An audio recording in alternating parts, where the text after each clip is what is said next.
Three phases don't come together as one. We turn out to have what we have today. Only thing we can do is go back to the drawing board, look ourselves in the face, and figure out what we did right, what we did wrong, have a lot of accountability, and get back to the next game.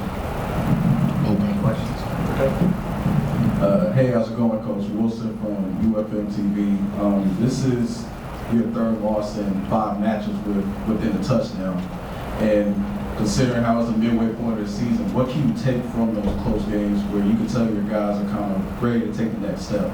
We just got to see what, we know what we did, we see what we're doing. It's just taking the next step.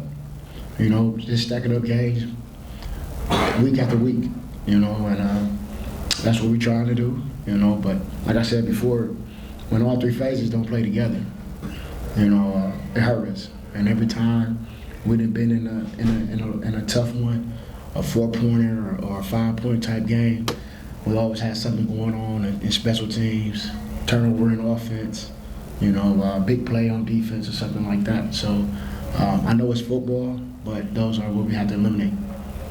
Next question.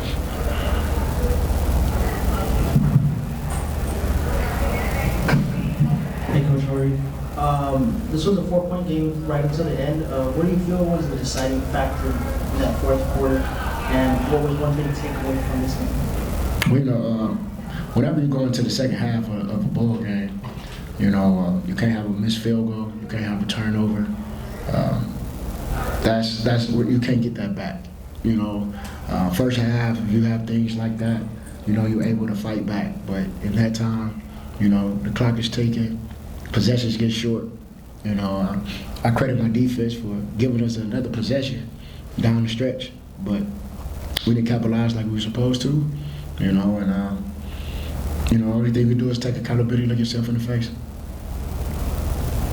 Any other questions for Coach or Jim? All right, gentlemen. Thanks. Thank you. Thank you.